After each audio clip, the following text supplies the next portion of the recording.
My name is Robert Columbo Burnside, and I have a big problem. It's my closet. It used to be normal until I jammed it full of my stuff, including a ton of books and all my lab supplies. Apparently, when everything mixes together, there's some kind of a drip effect, and it starts to produce odd little creatures. Like just the other day, out pops a Potter Wookiee. Yeah, you heard right, a Potter Wookiee. Half Harry Potter and half Chewbacca from Star Wars. And you can't imagine how much this creature gets involved in my life. I've written it all down, and I even put in some illustrations. So do me a favor and check it out at your Scholastic Book Fair. I call it The Creature from My Closet, Potter Wookiee. It's almost too crazy to believe. When it comes to wrestling, Autumn is a star.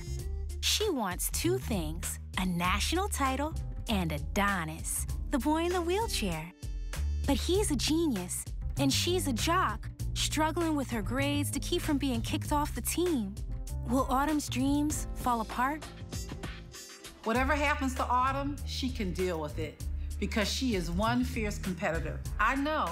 I'm Sharon G. Flake, the author of Pinned. Autumn Knight is one of my favorite characters. She's bubbly, she wears a feather in her hair, she's competitive, the only girl wrestler on her team. She wins lots of matches, takedowns, escapes. She can do it all. So it makes sense that she likes one of the most competitive guys in school. To Autumn, Adonis is perfect. An A+ student who takes AP classes, teaches math in her class sometimes, and even manages the wrestling team. There's only one thing. Adonis doesn't much care for Autumn. Adonis is intolerant of people who don't excel. He doesn't quite understand what's happening to her in math and reading. I wrestled with this book. There are times when I thought it would take me down and pin me to the mat and never get done. So I am thrilled to have it out. I love Autumn. She is so quirky, so strong, so capable. And then there's Adonis, who is intolerant and brilliant at the same time. It's a really good read. It's told in alternating voices. I think you will love it. And it shows that we can be in competition with other people, but also in competition with ourselves as well sometimes. Pinned by Sharon G. Flake, an inspiring story of personal strength and courage. An exceptional book for all readers. Look for it at your Scholastic Book Fair. The Weenies are back, and they've gone ninja. Experience the twisted imagination of celebrated author David Lubar in his latest collection of 32 hilarious and creepy tales. Beware the Ninja Weenies. They're at your Scholastic Book Fair. I will hunt you down. I will scour the streets of Los Angeles for you. Search every street in the Republic if I have to. I will trick you and deceive you, lie, cheat, and steal to find you, tempt you out of your hiding place, and chase you until you have nowhere to run. I make you this promise. Your life is mine. June, a 15-year-old prodigy with high military status is out to avenge the death of her brother. She is after another 15-year-old, Daniel Wing, a wanted criminal known as Day. They are equally matched and equally driven, and both will discover to what sinister lengths their country will go in order to keep its secrets. One of the reasons why I chose Los Angeles for the setting of Legend is that I wanted to set it where I live, and I live in Los Angeles. So I thought it'd be fun to kind of destroy my hometown a little bit.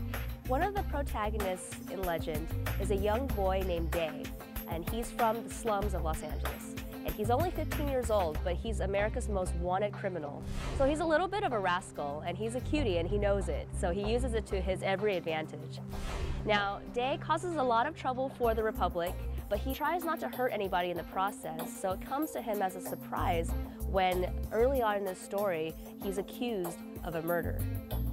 June is a 15-year-old girl, but she's the Republic's most gifted prodigy. She's incredibly smart and logical for her age. She's a little bit like Sherlock Holmes in a way. And the government decides to send June out to hunt down Day because he's accused of the murder of her older brother. And now June is on a hunt throughout Los Angeles to find this boy. There's a lot of action and suspense. Hopefully there's never a dull moment, and the characters are characters that I hope that you can identify with. So this is something that I see that doesn't really fall into a category of just for girls or just for boys, and I hope it's something that everybody can enjoy. It's a race for survival when a shocking turn of events causes their paths to cross and everything will change. Look for this post-apocalyptic thriller at your Scholastic Book Fair. My name is Carly Connors, and up until now, I thought I lived a normal life. Climbing into a Salvation Army Dropbox with a flashlight to pick out a new outfit really seemed okay. There were tough times, but not as tough as that night my stepdad went off the deep end. I don't remember all of it. I just know I was let out of the hospital and into the hands of a social worker. Enter Mrs. Murphy. I know what foster parents are like. No one can be this nice. I don't trust her or any of her family. But somehow things seem different. Could she really care about me? Could I really be a part of the Murphy family? Go on this heartwarming and often funny journey to a foster home filled with unconditional love and discover the life that Carly never knew existed. Yes, I'm Carly Connors, but right now, I wouldn't mind being Carly Murphy. Pick up a copy of One for the Murphys at your Scholastic Book Fair.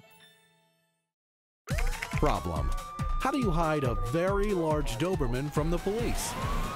Solution: you shift him around to 3 different summer camps.